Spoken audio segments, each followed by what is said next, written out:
काढून घेऊयात। अहो ऐकलत का, मधुराज रेसिपीला सबस्क्राईब करताना घंटी पण वाजवा, म्हणजे जेव्हा माझ्या रेसिपीज ऑनलाईन येतील तेव्हा तुमच्या फोनची ही घंटी वाजेल, टिंग टिंग। नमस्कार, मी मधुरा, मधुराज रेसिपी मराठीमध्ये तुम्हा सगळ्यांचं खूप खूप खूप मनापासून स्वागत।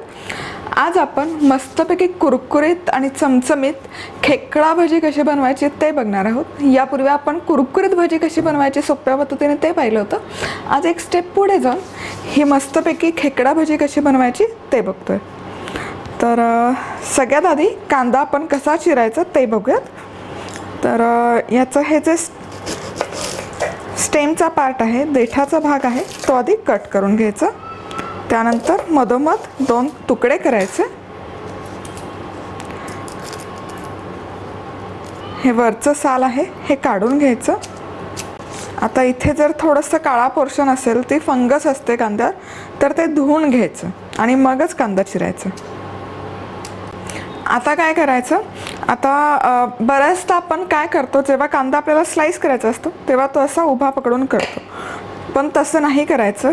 कांदा जेव्हा आपल्याला स्पेसिफिकली भजी किंवा जिथे आपल्याला सुटसुटीत कांदा हवा आहे त्यावेळी कांदा असा आडवा पकडायचा आणि आडव्या असं त्याचं स्लाइस करून घ्यायचं। यामुळे काय होतं, स्लाइसेस पातळ होतात, व्यवस्थित असे लांब सडक होतात, लांब लांब स्लाइसेस मिळतात तुम्हाला, आणि ते सुटे सुटे पण पटकन होतात।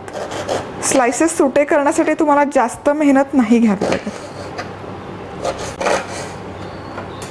आणि आता तुम्ही बघू शकाल छान असे लांब लांब स्लाइसेस झालेत आणि हे पटकन मोकळे होतात। हे बघ,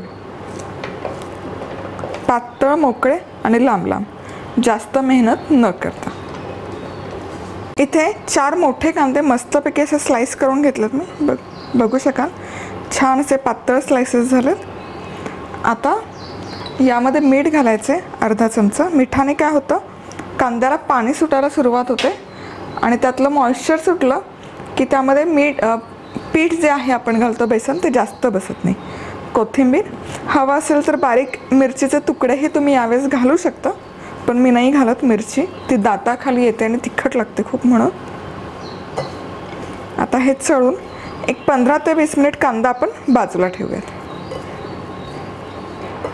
चला तर मग आपण आता पीठ कसं बनवायचं ते बघूयात। तर त्यासाठी 1 कप बेसन घ्यायचं, यामध्ये आपण पाव कप तांदळाचं पीठ घालणार आहोत। तांदळाच्या पिठामुळे काय होतं, क्रिस्प मस्त येतो आणि त्याचबरोबर ही भजी जास्त वेळ कुरकुरतही राहतात।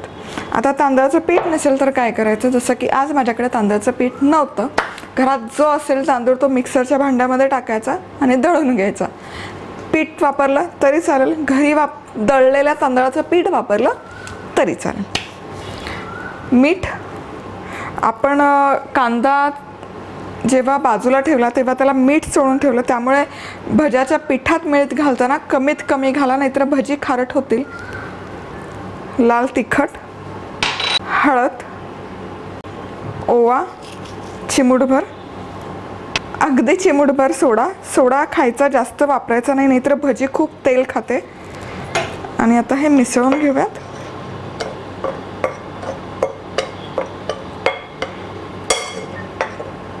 चला तर मग इथे हे सुकं पीठ पण बनवून तयार आहे। सुकं पीठ तयार आहे। कांदा पण मी जवळजवळ एक 15-20 मिनिट बाजूला ठेवला होता, मस्त असं पाणी सुटलेलं आहे। आता हे जे पीठ आहे हे भुरभुरायचं या कांद्यावर। चिपचिप अजिबात करायचं नाही आपल्याला, शक्यतो कांद्याचं जेवढं पाणी आहे तेवढं पुरेसं होतं। सुटसुटीत करायचं, म्हणजे मग हे जेव्हा तळतो आपण भजी तेव्हा त्या भजीला खेकडा भजीचं टेक्स्चर जबरदस्त येतं। पीठ असं व्यवस्थित कोट करून झालं कांद्याला की अगदी हलकासा पाण्याचा शिपका द्यायचा आणि थोडंसं याला बाइंडिंग करून घ्यायचं। गच्च असे गोळे करायचे नाही आहेत, हलकंसं बाइंडिंग द्यायचं। मुठीत घेतलं की याचा हलकासा गोळा झाला पाहिजे, इतपतच।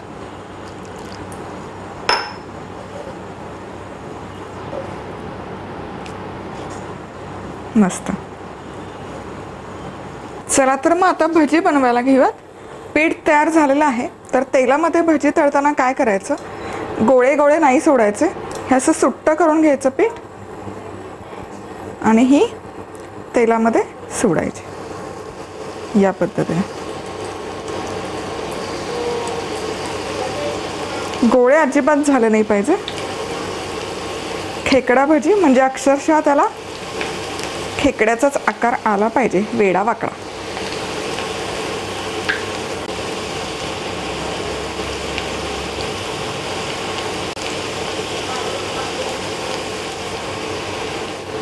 मस्त खरपूस अशी तळून घ्यायची.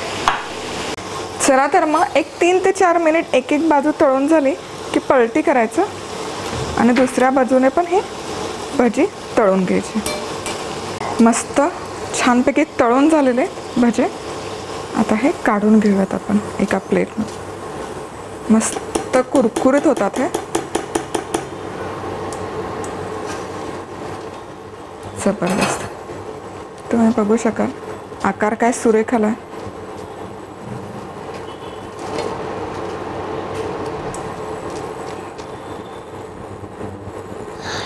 आता पुढची बॅच सोडूयात.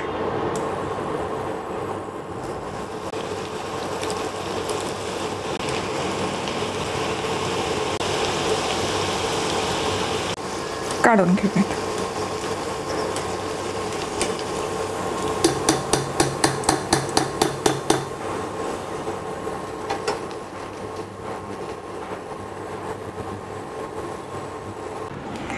भजी इथे मस्तपैकी तळून झालेले आहेत. छानपैकी असा खेकडा भजीचाच आकार आलेला आहे, तुम्ही बघू शकाल. एकूण एक भजी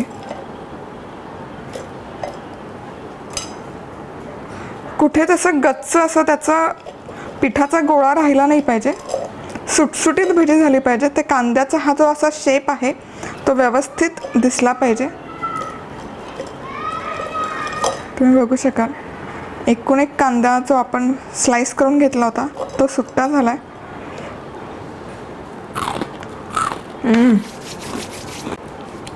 मस्त कुरकुरीत झाले. तांदळाच्या पिठाऐवजी घरातलाच तांदूळ तुम्ही मिक्सरमध्ये फिरवून घाला, प्रचंड कुरकुरीत होतात, मस्त कुरकुरीत होतात आणि बराच वेळ त्याचा क्रिस्पही टिकून राहतो. सबस्क्राईब करायला विसरू नका. सबस्क्राईब करताना बेल आयकॉनही क्लिक करा. तर आज वेळात वेळ काढून तुम्ही ही रेसिपी पाहिल्याबद्दल तुम्हा सगळ्यांचे खूप खूप खूप मनापासून धन्यवाद. पुन्हा भेटूयात अशाच एका छानशा खुसखुशीत कुरकुरीत रेसिपी बरोबर. तोपर्यंत मस्त राहा, खुश राहा, आनंदी राहा आणि सगळ्यात महत्त्वाचं खात राहा.